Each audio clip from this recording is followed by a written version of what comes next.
উদয়ন মাধ্যমিক বিদ্যালয়ের এখানে এখন ভূত নির্মাণ কাজ চলছে। ডাকসু নির্বাচনের যারা কর্মী রয়েছেন তারা এখানে কাজ করছেন, ভূত নির্মাণের জন্য তারা কাজ করছেন। আমরা যতটুকু জানি যে 8টি কেন্দ্রের অধিকাংশ ভূতের কাজই প্রায় শেষ পর্যায়ে রয়েছে। বাকি যে কাজ রয়েছে তাও সন্ধ্যার মধ্যে শেষ হয়ে যাবে বলে আমাদেরকে রিটার্নিং কর্মকর্তা আশ্বস্ত করেছেন।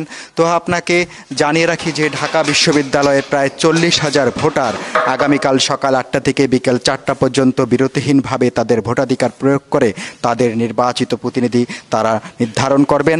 আপনি জানেন যে ঢাকা বিশ্ববিদ্যালয়ের জন্য 8টি ভোট কেন্দ্র রয়েছে। সেই 8টি ভোট কেন্দ্র হলো কার্জন হল, শারীরিক শিক্ষা কেন্দ্র, টিএসসি, ঢাকা বিশ্ববিদ্যালয় ক্লাব, সিনেট ভবন, উদয়ন স্কুল অ্যান্ড কলেজ, ভূতত্ত্ব বিভাগ ও university laboratory school and college.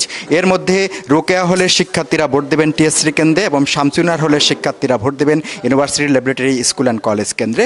আর আমি যে কেন্দ্রে দাঁড়িয়ে আছি এটি উদয়ন মাধ্যমিক বিদ্যালয়। উদয়ন মাধ্যমিক বিদ্যালয়ে ভোট দেবেন শেখ মুজিবুর রহমান হল, জিয়াউর রহমান হল, মাস্টারদা সূর্য সেন হল ও কবি জসিমউদ্দিন হলের শিক্ষার্থীরা।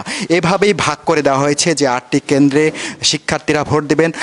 রিটার্নিং কর্মকর্তা আমাদের যেটি জানিয়েছেন যে সকাল 8টা থেকে যদি বিকেল 4টা পর্যন্ত বিরতিহীনভাবে সব ভোটার ভোট দেন, 40,000 ভোটারের ভোট দেওয়ার জন্য প্রত্যেক শিক্ষার্থী কমপক্ষে 10 মিনিট করে সময় পাবেন। তারা বলছেন যে নির্ধারিত সময়ের মধ্যে যদি শিক্ষার্থীরা এখানে আসেন সবাই ভোট দেওয়ার সুযোগ পাবেন।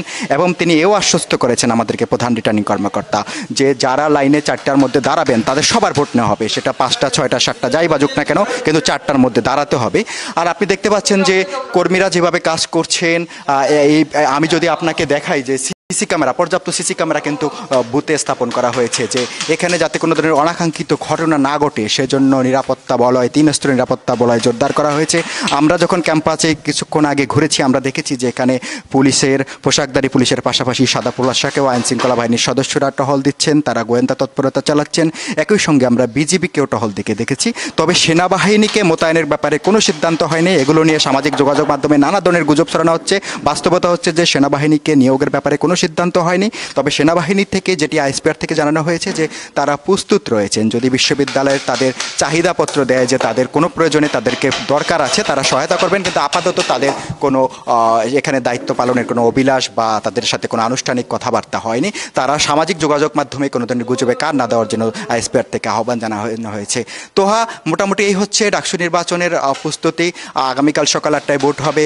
আমরা প্রার্থীদের সঙ্গে কথা বলার চেষ্টা করছি। তারা যেটি আমাদের জানিয়েছেন যে জয়ের ব্যাপারে তারা সবাই আশাবাদী। তারা চাচ্ছেন যে এতদিন ধরে যে শান্তিপূর্ণ পরিবেশ বিরাজ করছিল আগামীকাল ফলাফল ঘোষণা পর্যন্ত যেন সেই শান্তিপূর্ণ পরিবেশটি অব্যাহত থাকে।